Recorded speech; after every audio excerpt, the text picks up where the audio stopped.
à tous et bienvenue sur ma chaîne Contes des mille et une vies ou récit d'une quête identitaire. Alors, on a passé le dernier épisode qui était en 2 parties, assez dans la période difficile. Je vais encore pour clôturer cette période, il y a quand même quelque chose de très important qu'il faut mentionner. Pour moi, ça me tient à cœur en tout cas.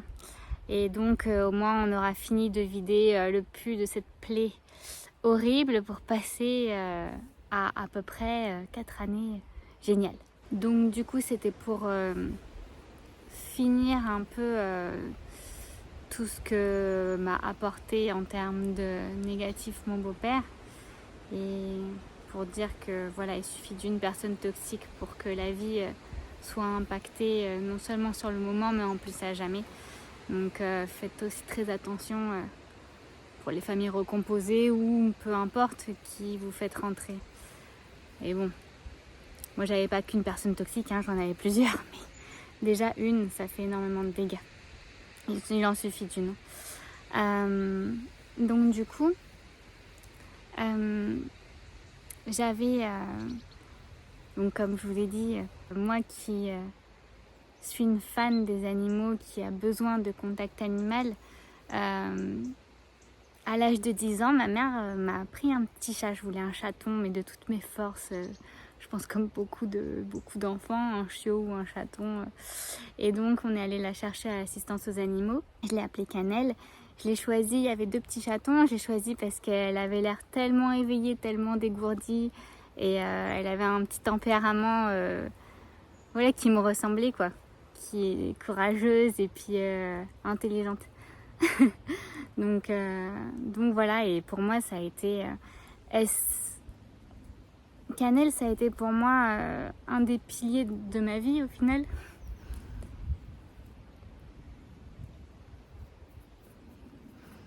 Et donc c'est quelque chose qui n'est pas encore refermé, même 10 ans après sa mort, et ça se refermera jamais.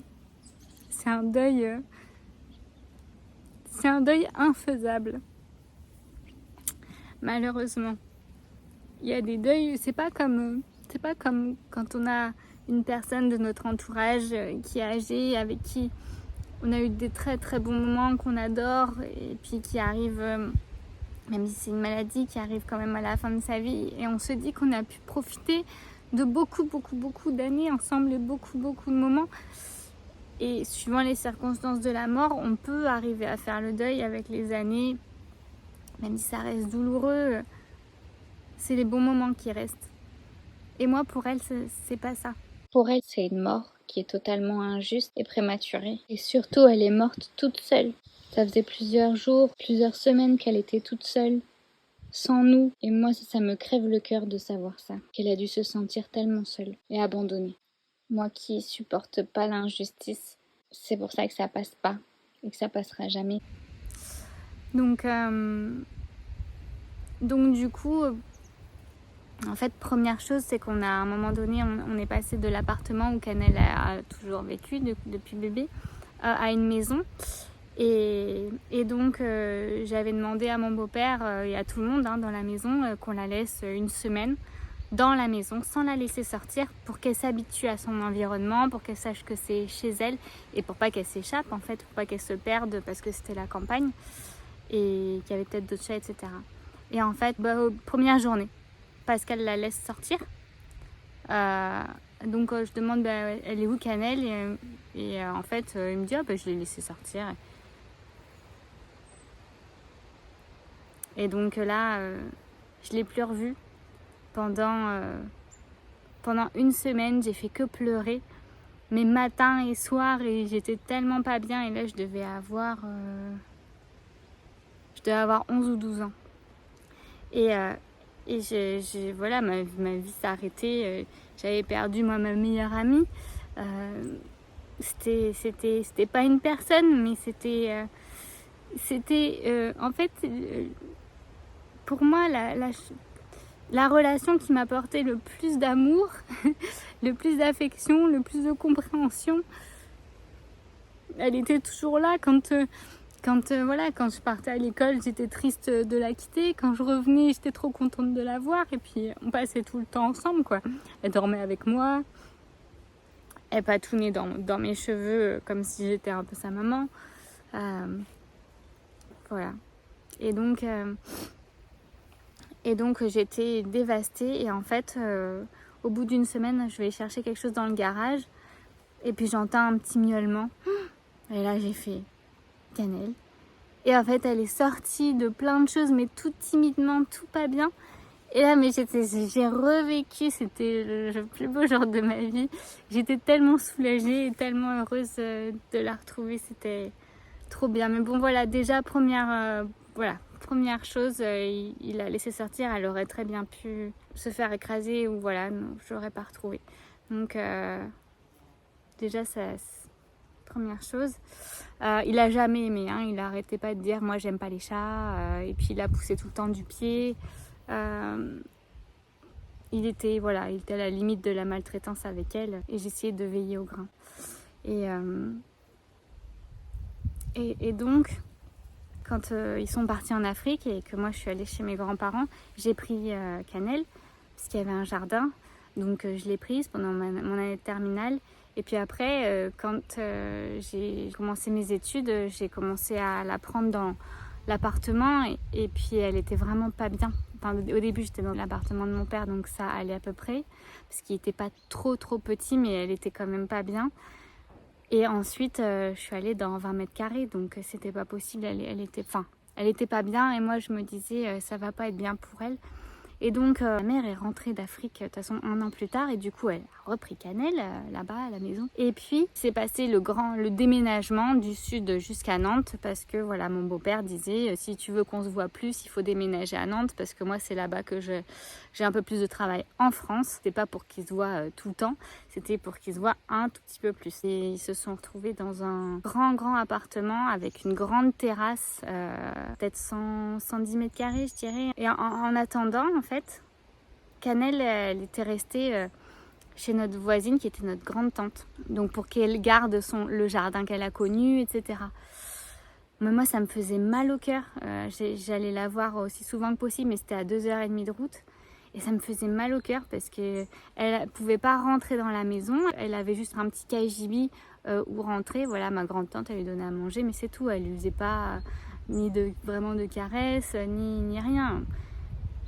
Moi, je commençais mes études, ça c'était douloureux pour moi. Et donc je dis à ma mère, une fois qu'ils sont rentrés bien, qu'ils sont déménagés, etc. à Vertou, je leur ai dit, vous pouvez la prendre maintenant.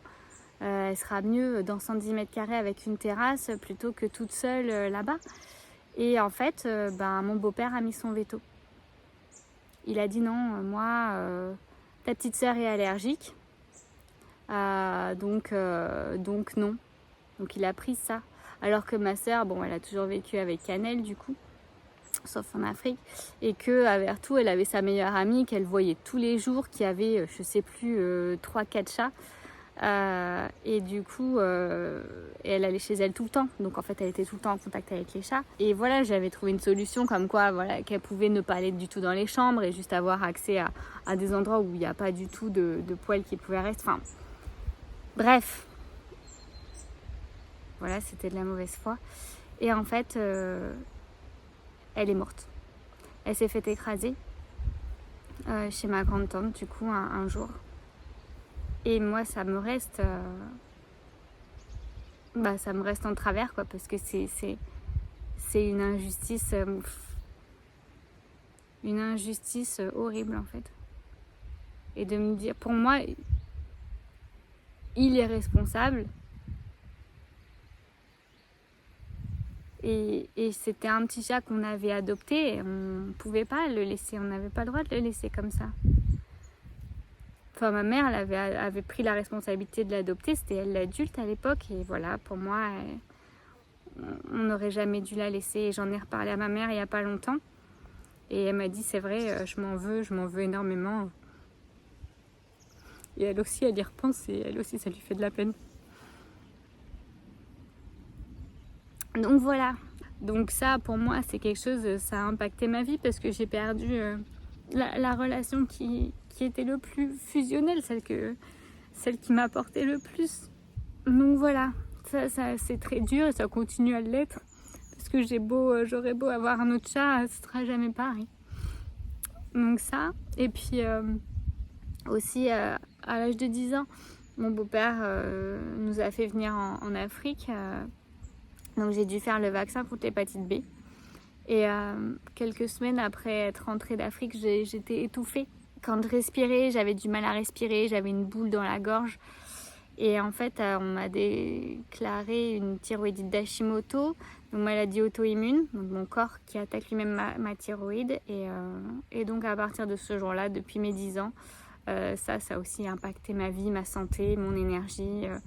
J'ai été, normalement c'est médicaments à vie, traitement lévothyrox à vie. Et moi, à un moment, après à l'âge adulte, j'ai voulu m'ensevrer, j'ai fait tout un parcours, développement personnel, chamanisme, énergétique, etc., hypnothérapie pour me sevrer de ces médicaments parce que j'avais pas envie. Donc voilà, maintenant c'est à peu près équilibré, mais j'ai mis 10 ans déjà, et puis ça impacte quand même toujours mon énergie, et ça a été des années, mon adolescence, avec des bouffées de chaleur, avec des grosses fatigues, avec pouvoir dormir 16 heures d'affilée, avoir une espèce de chape de plomb sur les épaules. C'était quelque chose de pesant, une pesanteur qui fait que je sais que c'est difficile à comprendre quand on l'a pas, mais on sait faire la différence quand ça vient du corps et quand ça vient de l'esprit. Et là, pour le coup, je savais que ça venait du corps.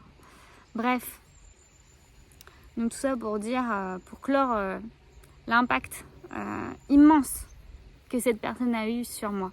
Et donc, il n'y a pas que lui, hein. J'ai eu à peu près la même, en termes d'impact, la même chose, mais du côté de ma belle-mère, donc la nouvelle femme de mon père.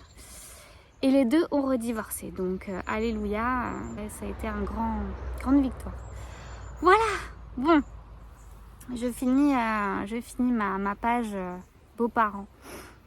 Donc forcément, ça n'a pas du tout participé à une construction harmonieuse de ma personnalité, d'un sentiment de sécurité et de stabilité. Au contraire, ça a détruit plein de choses en moi et ça a rendu les choses 1 million de fois plus difficiles pour mon développement. C'est pour ça qu'une fois arrivée à l'âge adulte, j'ai dû développer 1 million de fois plus de stratégies et 1 million de fois plus d'énergie pour guérir et rétablir tout ça. Donc voilà, on en était au moment où ça allait pas bien du tout, j'allais me suicider, et j'ai appelé Marianne, et qu'elle m'a redonné, réinsufflé de la vie. C'était reparti après ça.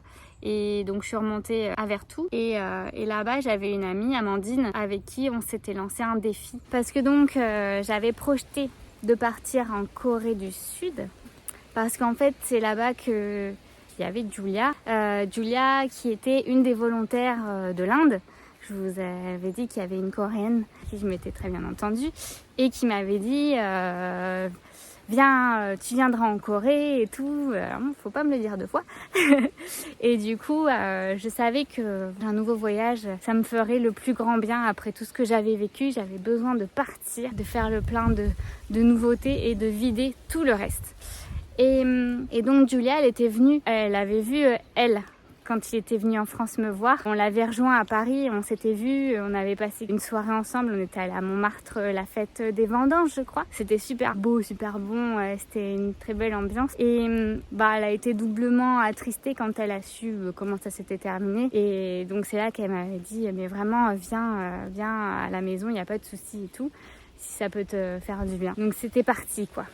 Je comptais aller faire ça. Par contre, il fallait un peu de... je me prépare quoi, parce que ok, j'avais maintenant l'anglais, ça allait, mais j'avais pour idée, pour pas dépenser trop d'argent, parce que ça va vite, j'avais pour idée de faire un coach surfing, et puis pour rencontrer des gens en fait, pour vivre le pays de l'intérieur quoi, pas aller en tant que touriste. Et enfin pas que. Et donc parce que Julia elle m'avait dit qu'elle serait en période d'examen, qu'elle pourrait m'héberger qu'elle pourrait m'héberger aussi longtemps que je voudrais, mais qu'elle serait pas trop disponible. Donc je m'étais dit autant m'organiser un petit périple comme ça, et j'aurais pas le temps de m'ennuyer et j'attendrai pas après quelqu'un. De toute façon, il fallait absolument que je voie du pays, que je bouge, etc. Donc c'est sûr qu'il fallait que je fasse ça. Mais du coup, j'avais jamais eu Sur Couchsurfing, c'est un peu comme partout, on a des avis d'autres gens qui nous ont hébergés, etc. Et donc c'est plus facile quand on a des bons avis. Et donc avec Amandine, on s'était fixé un double objectif. C'était de partir en stop jusqu'à Bordeaux, de Nantes jusqu'à Bordeaux, et de trouver un Couchsurfing pour nous héberger toutes les deux. Donc du coup, on s'est inscrite sur le site de Couchsurfing, on a fait nos petites feuilles, on a mis nos photos. Et puis après, on a trouvé quelqu'un qui s'appelait Julien, qui avait des super bons avis, qui apparemment hébergeait souvent du monde, etc. Et du coup, il nous a répondu favorablement. Donc pour passer 2 nuits chez lui, je crois que c'était. Du coup, on prépare nos sacs à dos. Mon sac à dos que j'avais pris pour l'Inde. Et voilà, on s'est mis à une sortie stratégique de Nantes pour aller direction Bordeaux. Et puis on a été prise hyper rapidement. Je pense en 20-30 minutes, je sais plus. On a été prise en stop. Les petites techniques pour le stop, c'est qu'il faut toujours se mettre à un endroit stratégique, déjà pour que les voitures puissent s'arrêter et qui va vers là où vous voulez aller dans l'idéal. Et aussi, il ne faut pas dire à la personne où on va.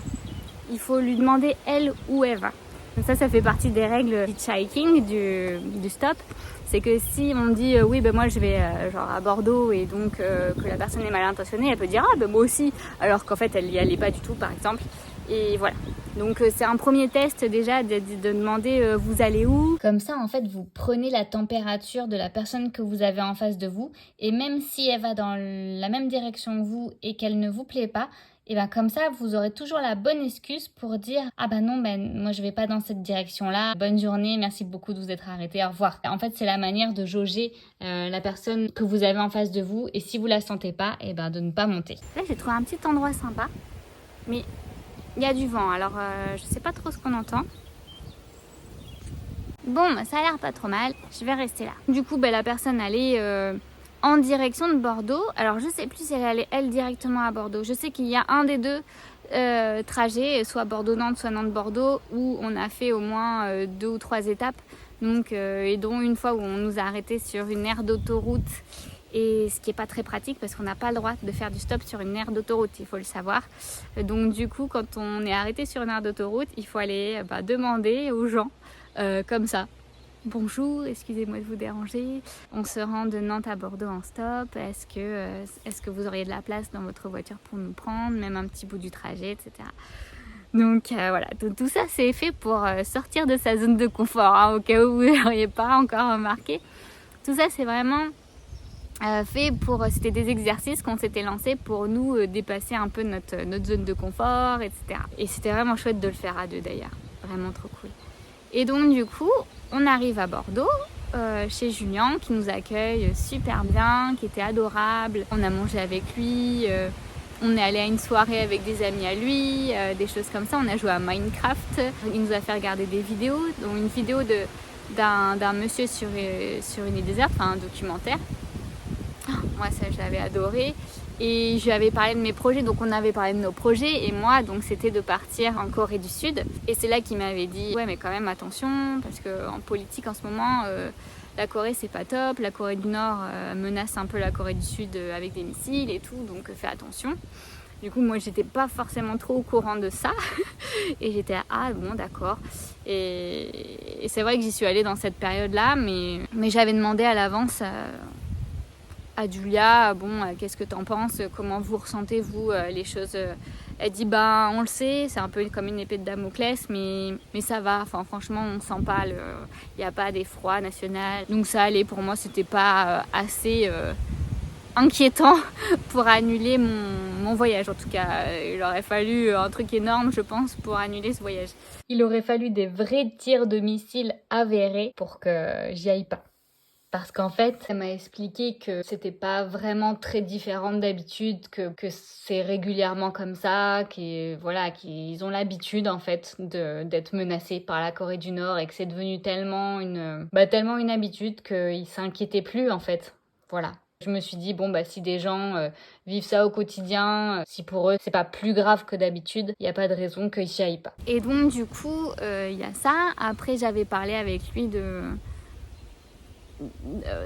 plein de choses, à l'époque déjà Je voulais craquer le système, comme je dis tout le temps, craquer le game, craquer le système, c'est-à-dire profiter de la vie tout en faisant ce qu'on aime, en ayant assez d'argent, etc.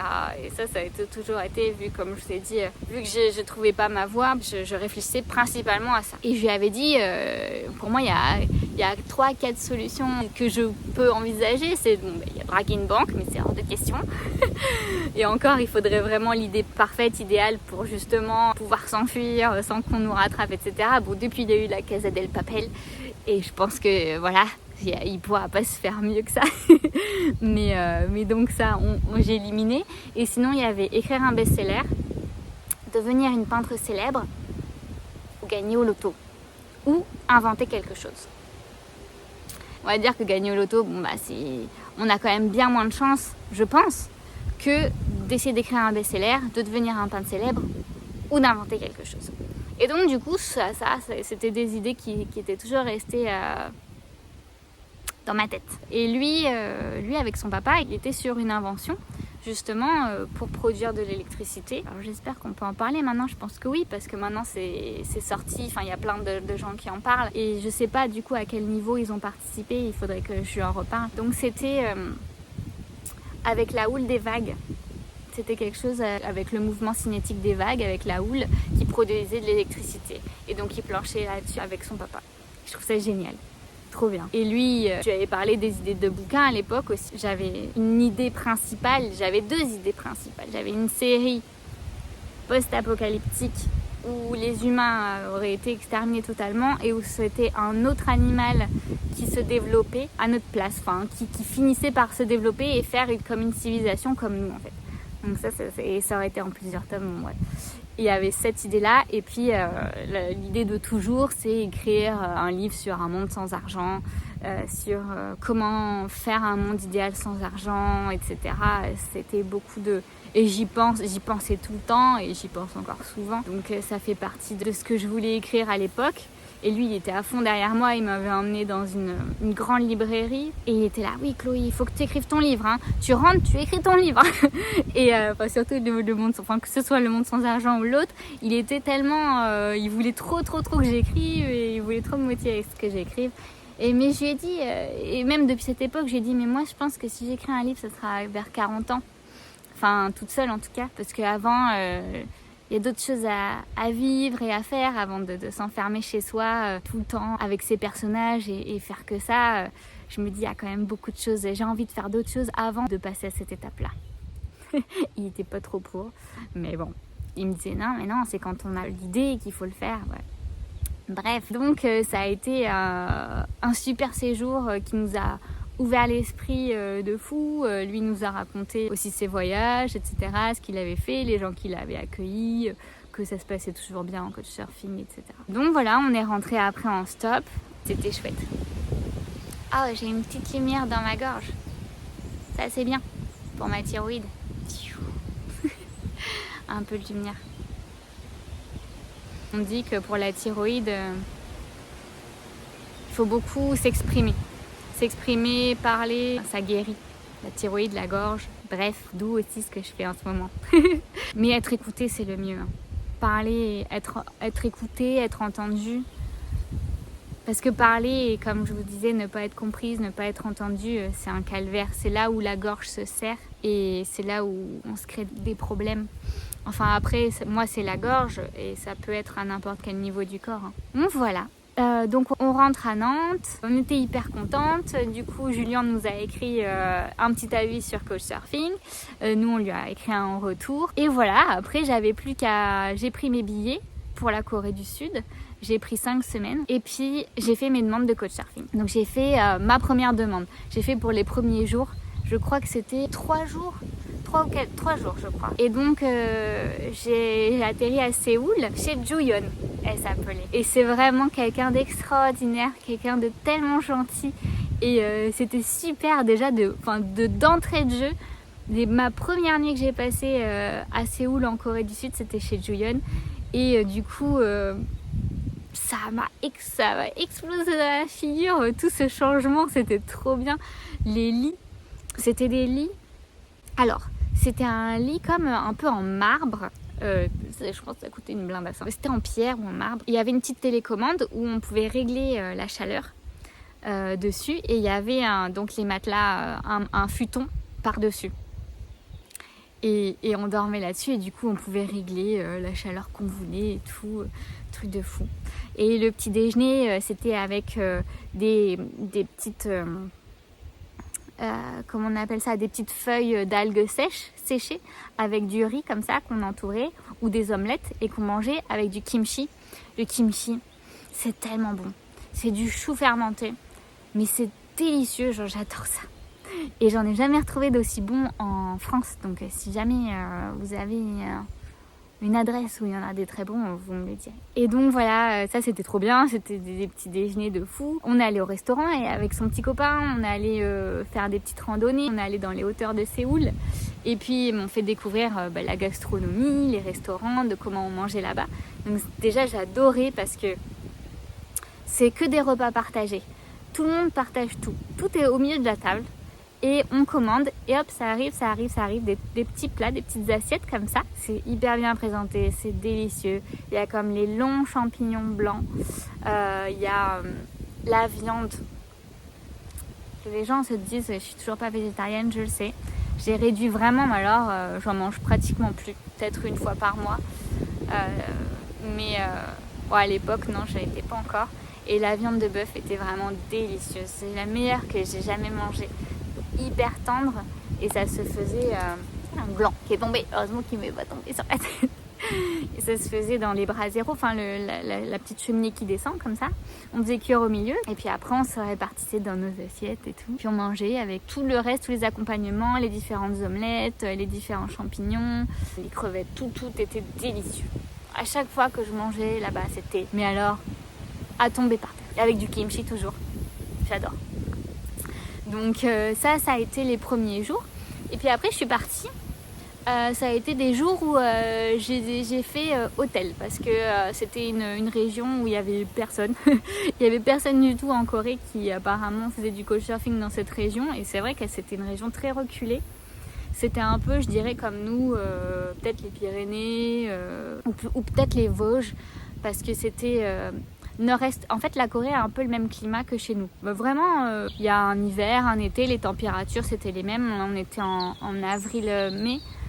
Il faisait une vingtaine de degrés. Et voilà, par contre, il y avait quelques montagnes. Et donc moi, je voulais aller dans cette région montagneuse parce que j'avais lu, donc j'avais acheté le guide du routard. Alors moi, je fonctionnais au guide du routard. Il y a plein de gens qui fonctionnent au Lonely Planet.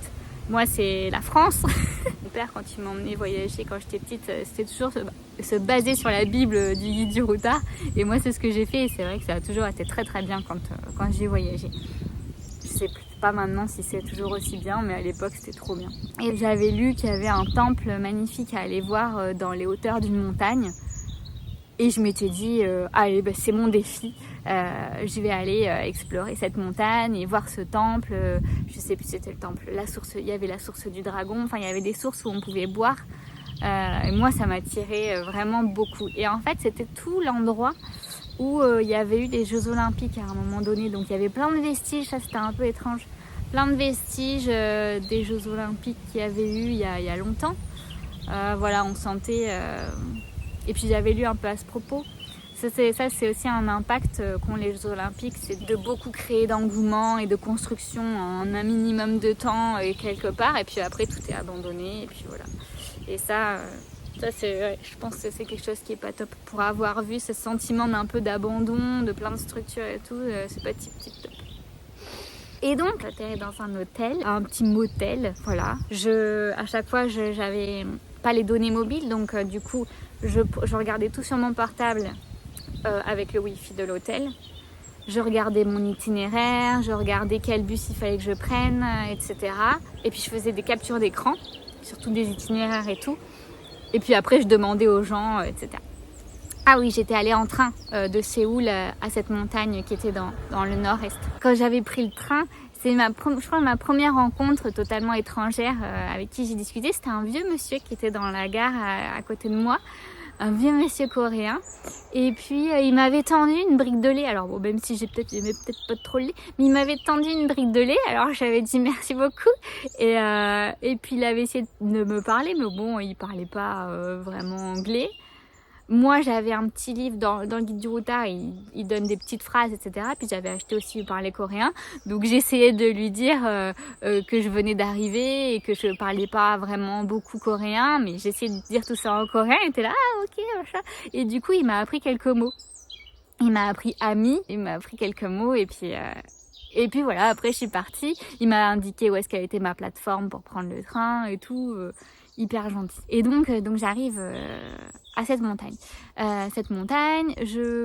Pareil, c'était un peu compliqué parce que je devais quitter l'hôtel.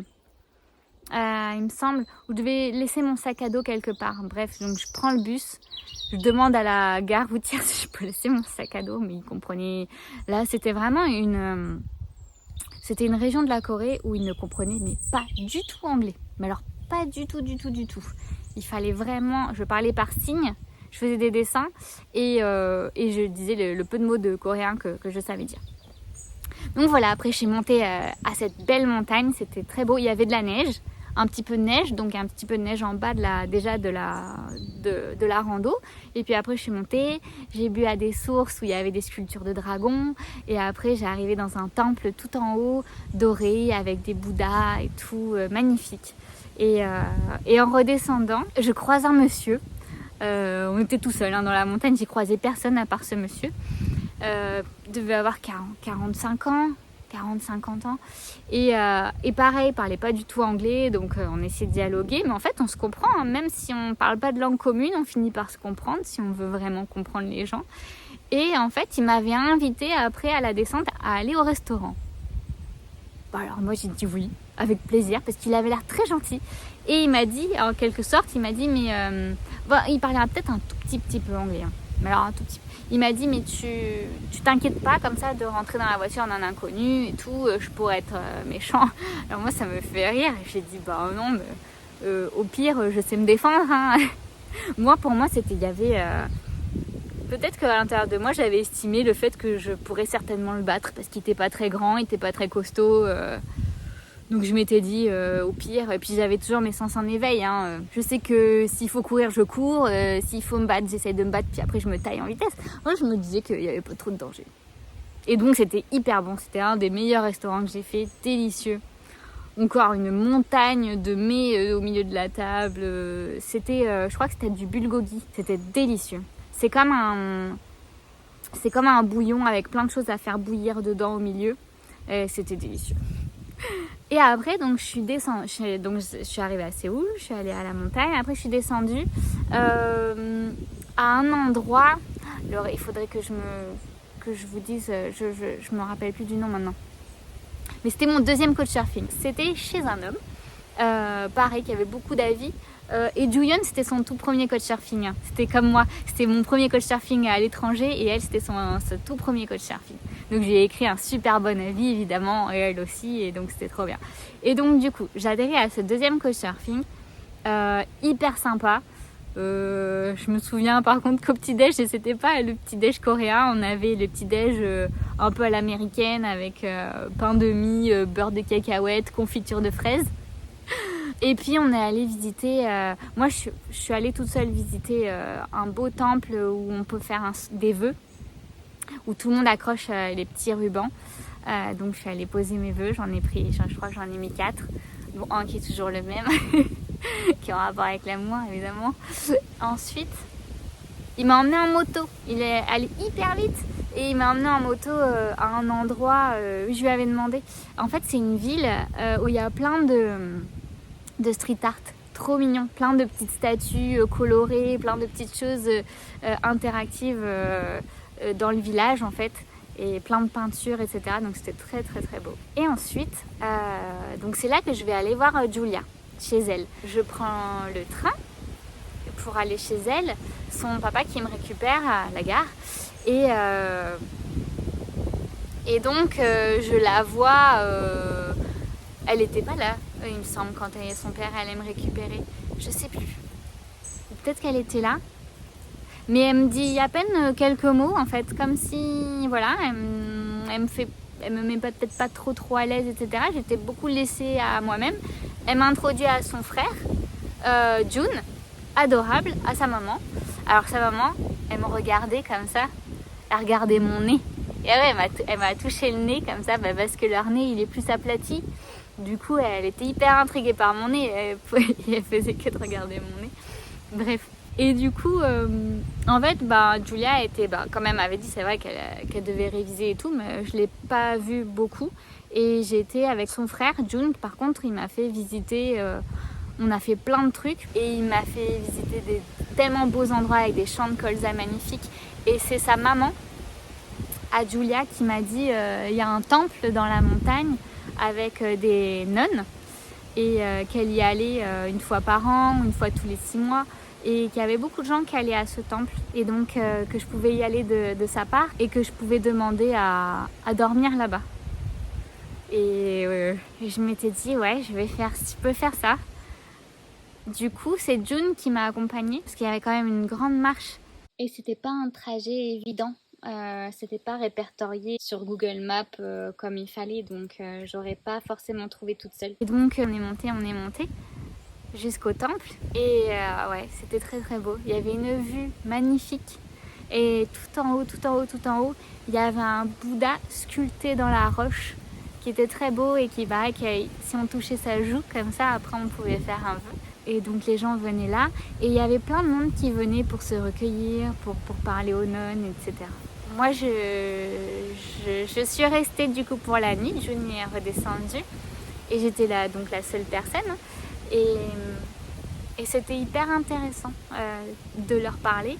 Il y avait une nonne qui était coréenne et il y avait une nonne qui n'était pas de Corée, qui était des pays de l'Est, je saurais plus dire, peut-être l'Estonie. Et c'était hyper intéressant de savoir, elle m'a raconté brièvement pourquoi elle a eu envie de devenir nonne, que la vie de cette société l'intéressait pas et qu'elle préférait la vie paisible d'être nonne, qu'elle a souffert, qu'elle a beaucoup souffert en amour aussi et qu'elle avait décidé que ça suffisait et du coup voilà, du coup elle avait décidé d'être nonne et elle était arrivée là par hasard et puis elle est restée et ça faisait 4 ans qu'elle était là avec l'autre nonne coréenne. Donc on a dormi sur le sol, sur des futons. Le sol était chauffé, donc c'était très agréable. Et puis le matin, on s'est levé très tôt, je pense à 4 ou 5 heures. Et puis on a fait une méditation, une prière en tailleur pendant longtemps, peut-être pendant 45 minutes. Et puis après, on a fait des salutations. On a chanté. On a tout nettoyé. On a fait des fumigations avec de l'encens. Puis après, on a parlé. Moi, j'ai dessiné l'endroit sur mon petit carnet de voyage et elles ont trouvé ça magnifique, elles m'ont remercié, elles l'ont pris en photo, elles m'ont dit merci beaucoup, ça c'est un des plus beaux cadeaux qu'on puisse nous faire et tout, c'est très très beau. Donc ça m'a fait beaucoup plaisir parce qu'elles m'ont quand même accueilli les bras ouverts, donc si ça a pu leur faire plaisir, c'est trop bien. Et on a parlé de l'amour. Voilà, j'ai raconté mon histoire avec elle, enfin brièvement, et que j'étais encore triste et que c'était assez douloureux quand même et que ça a été très douloureux et que je me posais beaucoup de questions. Et la nonne m'a répondu, Corinne m'a répondu que j'avais la bonne manière d'aimer, qu'en tout cas j'avais la puissance de l'amour en fait, que c'était bien, que c'était bien et que c'était beau et qu'il fallait absolument que je garde ça. Par contre, il fallait pas que ça se ternisse ou quoi. Et donc ça, c'est une des principales choses que j'ai retenues, c'est qu'elle m'a dit qu'il faudrait rester toujours dans cette envie, dans cet amour-là. Et puis voilà, tout simplement que les personnes qui s'en allaient, les laisser partir.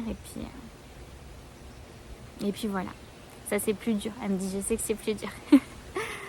Mais que j'allais y arriver et que j'étais sur mon chemin. Et puis ensuite donc je suis redescendue de la montagne et j'ai rejoint June. Et puis je me rappelle où j'étais allée après je suis allée dans un cybercafé Donc même endroit où j'étais en Inde pour parler à elle. Et puis que je me suis énervée, enfin, contre lui. Et que je lui ai dit que c'était pas juste, que c'était qu'il avait été injuste, qu'il avait été pas honnête, qu'il avait joué avec moi en quelque sorte.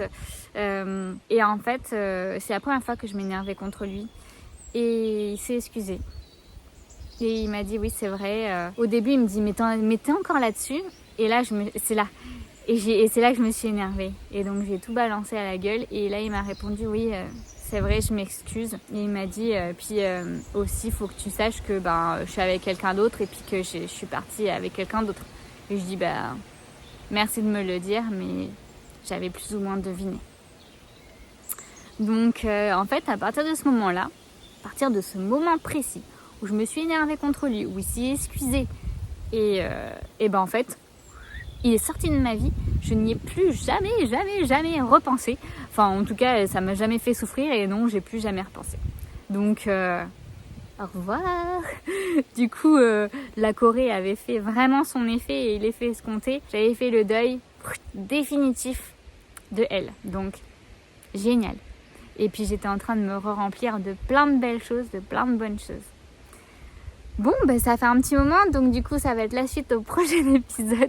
À bientôt tout le monde et courage. Et si vous voulez des petits défis ou si vous ne savez pas quel petit défi vous lancer pour aller vers ce que vous voulez, demandez à quelqu'un qui vous connaît très bien de vous lancer un défi si vous ne pouvez pas le faire vous-même. Ou vous pouvez toujours tenter de le faire dans les commentaires. Soit moi j'y répondrai, peut-être d'autres gens auront des défis à vous donner pour avancer dans votre quête. Voilà, je vous fais des gros bisous et à bientôt.